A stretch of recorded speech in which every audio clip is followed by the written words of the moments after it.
स्वतःचं घर आहे आणि असं असताना ती पीडित डॉक्टर महिला रात्री 1 वाजता हॉटेलमध्ये जाऊन रूम घेऊन राहते. 4 महिने सह आरोपी तिला त्रास देतोय असा तिचा आरोप आहे. मी तपास करत नाही आहे, मी आरोपीची बाजू मांडतोय. त्यामुळं आपण ह्या तपास होईपर्यंत वाट बघूया. जे काय असेल ते दूध का दूध पाणी का पाणी दिसेल सगळ्यांना. त्यांनी हजर केलं होतं आणि तपासासाठी त्यांनी पोलीस कोठडीची मागणी केली. आम्ही त्या पोलीस कोठडीच्या मागणीला बचाव पक्षातर्फे आरोपीच्या वतीने विरोध केला. या केसमधला जर बघितलं तर नवीन कायद्यातील तरतुदीनुसार BNS नुसार 108 आणि 64(2) नुसार त्याच्यावर आरोप ठेवण्यात आलेले आहेत. आणि या केसमध्ये आरोपी गोपाल बदनेचा कुठलाही सहभाग नाही. त्याला खोट्या केसमध्ये गुंतवलेले आहे. आपण केस जर बघितली, या केसमध्ये जे आरोप आहेत ते ती जी पीडित महिला आहे, पीडित डॉक्टर आहेत त्या, आणि त्यांचं शिक्षण MBBS झालेलं होतं.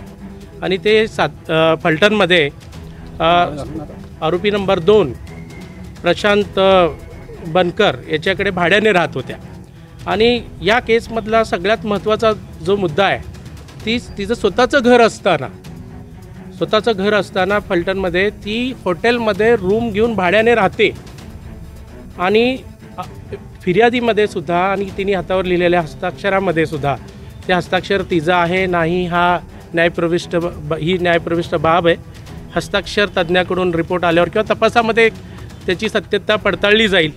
परंतु स्वतःचं घर आहे आणि असं असताना ती पीडित डॉक्टर महिला रात्री 1 वाजता हॉटेलमध्ये जाऊन रूम घेऊन राहते.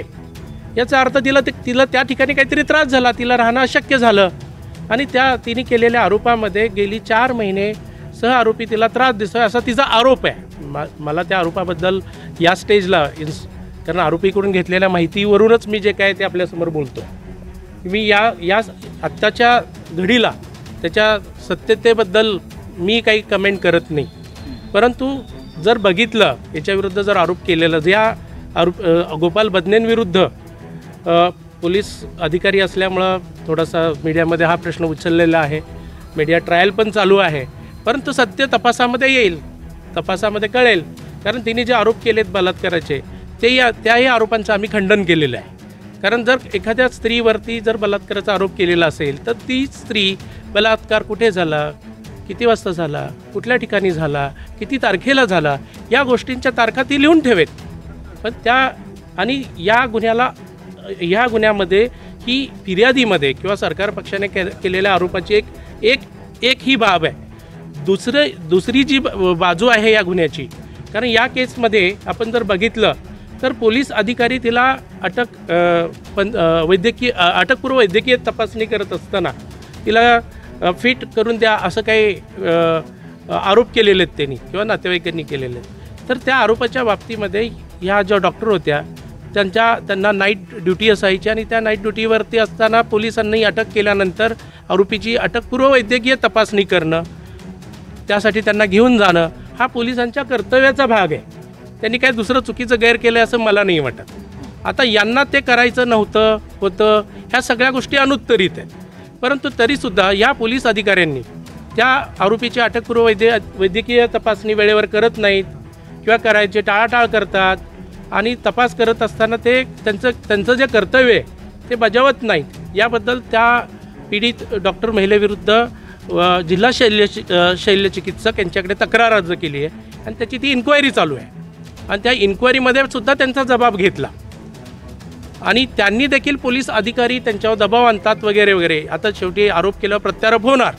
त्यांनी सुद्धा त्या पोलीस अधिकाऱ्यांविरुद्ध तक्रार केली आणि त्या तक्रारी केलेल्या पोलीस अधिकाऱ्यांमध्ये या आरोपी गोपाल बदनेंचं सुद्धा नाव आहे. मग इतके वर्ष किंवा इतके काय 4-5 महिने हा विषय चालू आहे.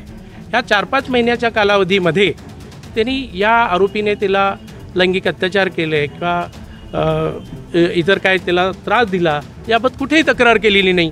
आणि जे आरोप आम्ही न्यायालयासमोर ठासून हा मुद्दा मांडलेला आहे की बलात्काराचा जो आरोप आहे तो खोटा केलेला आहे आणि आत्महत्यास प्रवृत्त केलं त्या महिलेला, याबाबत कुठलाही आरोपीचा सहभाग दिसत नाही.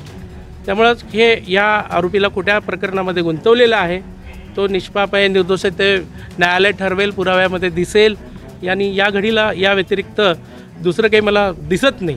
त्यामुळं या केसमध्ये हा आरोपी आधीच्या तक्रारी ज्या आहेत, आरोपीने त्या महिलेविरुद्ध केलेल्या तक्रारी आणि त्या महिलेने आरोपीविरुद्ध केलेल्या तक्रारी, त्या अक्सापोटी आरोपीचं नाव या प्रकरणात आलेलं आहे आणि चुकीच्या पद्धतीने त्याला गोवलं गेलेलं आहे.